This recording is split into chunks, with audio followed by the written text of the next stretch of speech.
کا پرچہ لازمی مضمون کا ایسا ہو کہ وہ اس میں فیل ہو جائیں، اس کے باقی پرچے دیکھے ہی نہیں جاتے۔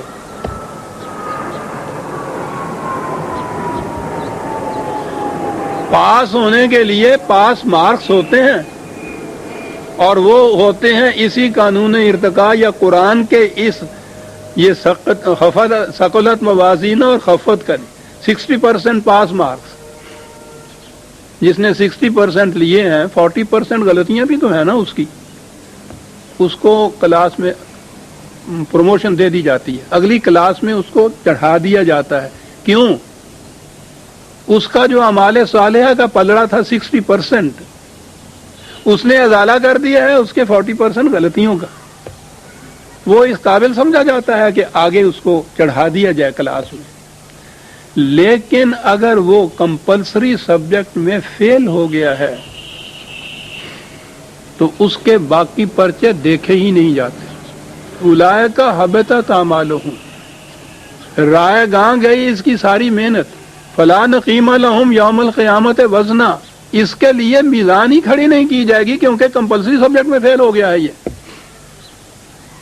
اور دوسری مثال ہے آپ کے ہاں معاشرے کی، حکومت کی، اگر کسی شخص کے خلاف بغاوت کا جرم ثابت ہو جائے تو اس نے کتنے ہی امن پسندی کے کام کیے ہوں، رفاہ عامہ کے لیے کتنے ہی چندے دیے ہوں، کتنے ہی اچھے کام کیے ہوں، کوئی وزن نہیں رکھتا، کوئی اس کا معاوضہ اور صلہ نہیں ہوتا۔ ایک جرم بغاوت کا، سارے باقی اس کے کام جو ہیں اس کو بہا کے لے جاتا ہے۔ حبطت اعمالہم، اس کے لیے پھر وزن میزان بھی کھڑی نہیں کی جاتی کہ ایک ہی کام اس کا یہ اتنا بڑا ہے کہ اس کے باقی جتنے بھی کام اچھے جنہیں آپ کہتے ہیں وہ ان کو بہا کے لے جاتا ہے۔ بغاوت کا جرم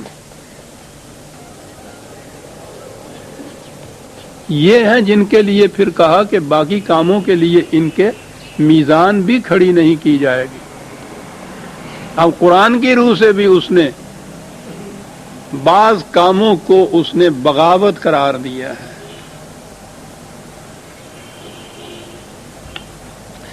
کمپلسری سبجیکٹ کون سے ہیں؟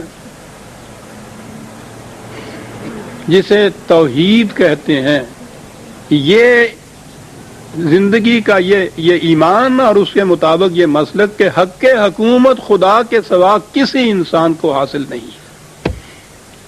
کمپلسری سبجیکٹ ہے، اس کو توحید کہتے ہیں۔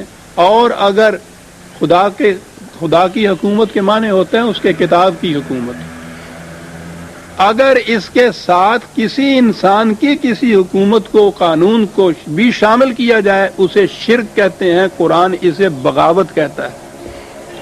وہ جو ہے نا کہ اور سب کچھ بخشا جا سکتا ہے، وہ لفظ میں بخشا کہہ رہا ہوں، لیکن شرک جو ہے جب وہ ہو جائے تو پھر باقی جتنے پرچے ہیں وہ نہیں دیکھے جاتے۔ یہ شرک کیا ہے؟ بغاوت ہے خدا کے خلاف۔ ایمان یا توحید یہ ہے کہ خالصتاً کتاب خداوندی کی حکومت قائم ہو، اس میں کسی انسان کے قانون کا کوئی ذرہ شامل نہ ہو۔ شامل ہوا تو شرک ہوا، شرک ہوا بغاوت کا جرم ثابت ہو گیا۔ بغاوت کا جرم ثابت ہوا تو پھر میزان بھی کھڑی نہیں کی جائے گی، سارے اعمال اس کے غارت چلے جائیں گے۔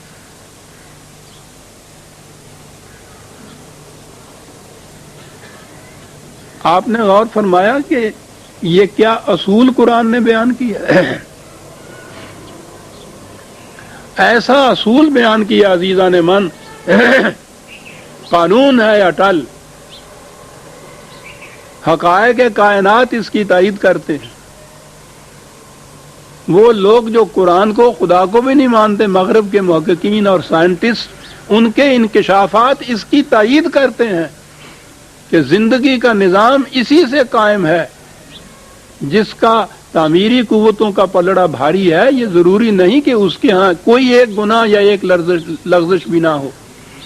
قرآن نے اسی لیے کہا ہے مومنین کے متعلق کہ وہ کبائر الاسم سے اجتناب کرتے ہیں الا اللمم، کچھ ایسی چھوٹی موٹی لغزشیں جس کو آپ ملامت والی بات کہتے ہیں، یہ ان سے بھی سرزد ہو جاتی ہیں، لیکن حسنات کا ان کا پلڑا اتنا بھاری ہوتا ہے انہوں نے 60% مارکس حاصل کر لیے ہوئے ہوتے ہیں کہ وہ جو ان کا تخریبی قوتوں کا پلڑا ہے وہ اس کا ازالہ کر دیتی ہیں. دیکھو نا، ان الحسنات یذہبن السیئات، حسنات کی بہتات جو ہے وہ ان لغزشوں کا ازالہ کر دیتی ہے. مدافعت کی قوت انسان کے اندر یہ جتنے بھی اتنے بیکٹیریا جاتے ہیں ہلاکت والے، وہ ان کو تلف کر دیتی ہے، اس کا ازالہ کر دیتی ہے. انہوں نے یہ جذباتی طور پر اصول بیان کیا تھا کہ نجات و سعادت اور جنت جس کو آپ کہتے ہیں وہ اس کے لیے ہے کہ جس میں ایک ذرا سا بھی گناہ کا ذرا سا دھبا نہ ہو، وہ معصوم ہو ان چیزوں سے. ناممکن.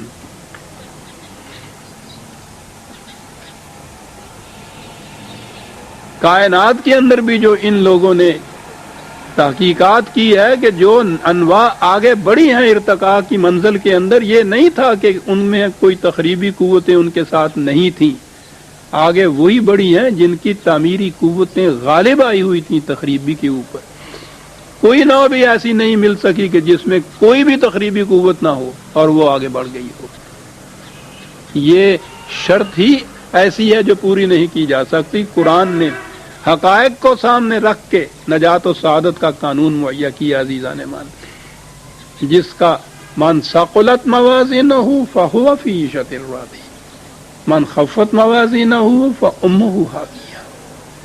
اور اس میزان میں یہ دیکھ لیا کہ سب سے پہلے دیکھا یہ جائے گا کہ بغاوت تو نہیں ہے، شرک تو نہیں ہے، اور اگر یہ ہے تو پھر یہ قرآن نے یہ کہا تھا نا کہ وَهُمْ يَحْسَبُونَ أَنَّهُمْ يُحْسِنُونَ صُنْعًا، یہ لوگ بذام خیر یہ سمجھیں گے کہ ہم تو بڑے نیک کام کرتے ہیں، اس غلط فہمی میں مبتلا رہیں گے. وہ کہا خدا سے تو بغاوت کریں گے اور اپنے ذہن میں یہ سمجھیں گے کہ ہم بڑا نیک کام کر رہے ہیں. بڑا غور طلب ہے یہ مسئلہ عزیزان میں، کہ بغاوت ہو خدا سے، حق حکومت انسانوں کو دے دیا ہو، شرک کا ارتکاب ہو رہا ہو، اور یہ سمجھ رہے ہوں کہ ہم نماز، روزہ، حج، زکوٰۃ وغیرہ جو ہیں یہ بڑے بڑے بھائی نیک کام کر رہے ہیں ہم، اور وہ ایک ایک نیکی، ایک ایک قرآن کے لفظ کی تلاوت کا ثواب 300 نیکیاں یا کتنی نیکیاں، 30 نیکیاں اپنے ذہن میں سمجھنے کہ انبار کھڑا ہو رہا ہے ہمارا، وہ پلڑا جو ہے اس میں اتنا کچھ ہو رہا ہے. وہ کہتا ہے کہ وہ یحسبون انہم یحسنون صنعا، اپنے آپ کو اس غلط فہمی میں رکھیں گے کہ ہم تو بڑے نیک کام کر رہے ہیں، حالانکہ خدا کی بغاوت کے سامنے یہ نیک کام کوئی حیثیت نہیں رکھتے. تو پہلی شرط یہ ہے کہ کمپلسری پیپر جو ہے اس میں پاس مارکس لیے ہوں. پھر وہ جو اختیاری مضامین کے پرچے جو ہیں ان کے نمبر جو ہیں وہ ایڈیشن اس میں کر دیتے ہیں. اس کا وہ کیا کہتے ہیں جی، گریڈ ہوتا ہے، وہ فرسٹ نہیں، ڈویژن، اس کی ڈویژن مرتب کرتا ہے. لکل درجات مما عملوا، یہ مارکس اس میں ایڈ ہو جاتے ہیں تو ڈویژن تو بڑھ جاتی ہے اس کی. لیکن اگر کمپلسری سبجیکٹ میں فیل ہوا ہوتا ہے تو نہ کمپلسری کے نمبر ملتے ہیں نہ یہ آپشنل کے نمبر ملتے ہیں. لا نقیم لہم یوم القیامت وزنا، ان کے لیے میزان ہی کھڑی نہیں کی جائے گی. عزیزان من، قرآن ہے، افسانے نہیں ہے، ذہن انسانی کے جذبات نہیں ہیں. یہاں بخشش اور معافی کا کوئی سوال نہیں ہے. ایک ایک عمل اپنا نتیجہ پیدا کرتا ہے. اب اس نتائج کے لیے جو قانون ہے آپ دیکھتے ہیں، یہ قانون 1400 سال پیشتر، مذاہب کی دنیا تو اس سے پہلے ہزارہ سال سے یہ چیز مانتی چلی آ رہی تھی کہ وہ جب تک اس کی بخشش نہ ہو، معافی نہ ہو، سفارش نہ ہو، کفارہ نہ ہو، جا ہی نہیں سکتا وہ جنت میں. اس نے یہ بات بتائی کہ نہیں، یہ قانون فطرت کے خلاف ہے. یہ چیز قانون یہ ہے کہ مدافعت کا پلڑا بھاری ہونا چاہیے، حسنات کا پلڑا بھاری ہونا چاہیے، اور وہ اس صورت میں ہی ہے مارکس ملتے ہیں جب شرک کا ارتکاب نہ کیا جائے، بغاوت خداوندی نہ ہو، ایمان ہو اس بات پہ کہ ایک ایک عمل میرا نتیجہ خیز ہوگا، اس دنیا میں نہیں ہوگا، زندگی یہیں ختم نہیں ہو جاتی، آگے چلے گی، اور میں اپنے ان اعمال کے نتائج کو اپنے ساتھ لے کر آگے چلوں گا۔ اور فیصلہ کس چیز سے ہوگا؟ وہ اس بات سے ہوگا کہ تعمیری قوتوں کا پلڑا بھاری ہے میرا یا تخریبی قوتوں کا بھاری ہے، اس کے مطابق فیصلہ ہو جائے گا۔ اس میں معافی کی گنجائش نہیں، بخشیش کا سوال نہیں صاحب، سفارش کا نہیں، وہ تو یہاں کے یہ جو بد نظمی ہے ہمارے یہاں کی، باطل کا نظام جو ہے آپ کے یہاں کا، اس میں ہوتی ہیں یہ چیزیں۔ تو جس طرح سے پھر لڑکے یہاں پاس ہوتے ہیں ہمارے ہاں، وہ تو ہمارے سامنے ہے نا۔ تو ہم نے اپنے ہاں کے باطل کے نظام کے جو اصول تھے وہ ہم نے اپنے ہاں کے دین کے اوپر بھی منطبق کر لیے کہ معافی بھی ہو سکتی ہے، جانے دو صاحب، بخشش بھی ہو سکتی ہے، سفارشیں بھی ہو جاتی ہیں، اور پھر اس کے بعد تو اب رشوتیں بھی چلتی ہیں۔ یہ جو نذرانے ہوتے ہیں اور نیازیں آپ جا کے سکھ دے ہو جنہوں کہندے ہے گے نے، یہ کیا چیزیں ہیں؟ یہ رشوتیں دیتے ہیں نا آپ اپنے گناہوں کی معافی کے لیے۔ قانون میں اس کی کوئی گنجائش نہیں۔ اور خدا بننا تو جچتا ہی اس کو ہے کہ جس میں جذبات نہ ہو، صرف قانون کی روح سے وہ سارے فیصلے کرتا ہو۔ قرآن کا خدا یہ خدا ہے عزیزان من۔ تو جسے کہا وَنَتَجَاوَزُ عَنْ سَيِّئَاتِهِمْ، جس کے عام معنی کر لیے جائے کہ ہم ان کی برائیوں سے درگزر کرتے ہوئے آگے بڑھ جائیں گے کہ چلو ٹھیک ہے مارو پھنسد پولے، بالکل نہیں۔ نَتَجَاوَزُ عَنْ سَيِّئَاتِهِمْ کے یہ معنی نہیں، اس کے معنی یہ ہے کہ اس کے حسنات کا پلڑا اتنا بھاری ہے کہ اس پلڑے نے ازالہ کر دیا ہے تخریبی پلڑے کا، جو خفت موازین کی صورت جو تھی۔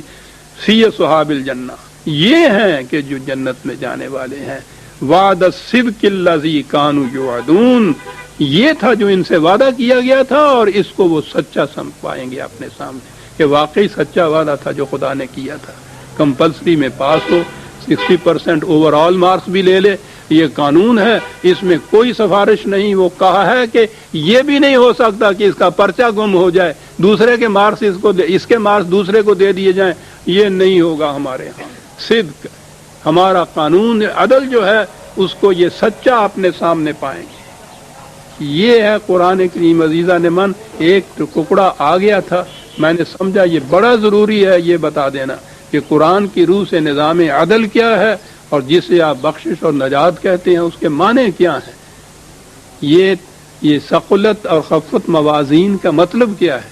لا نقیم لہم یوم القیامت وزنا، میں نے کہا تھا کہ بازار تضاد نظر آتا ہے کہ ذرہ ذرہ جو ہے تولے گا، اور یہاں کہا گیا ہے کہ ان کے لیے یہ میزان بھی کھڑی نہیں کی جائے گی۔ یہ کیا چیز ہے صاحب؟ تو یہ چیزیں ہیں عزیزان من۔ قرآن کے ان مقامات کی 4 لفظ ہوتے ہیں، ہم پڑھ کے آگے بڑھ جاتے ہیں، آپ دیکھتے ہیں ان کے اندر کتنے کتنے بڑے حقائق پوشیدہ ہیں قرآن کے اندر۔ تو میں نے کہا یہ کتاب نیز چیزیں دیگر است، کتاب نہیں ہے، یہ تو کچھ اور ہی ہے۔ آیتیں تو ہم 2 ہی لے گئے، لیکن میرا خیال ہے اللہ کا شکر ہے کہ ایک بڑا اہم مقام تھا جو سامنے آ گیا۔ سورہ الکاف کی آیت 16 تک ہم آ گئے، 17 سے ہم آئندہ لیں گے۔ ربنا تقبل منا انک انت السمیع العلیم۔ شکریہ۔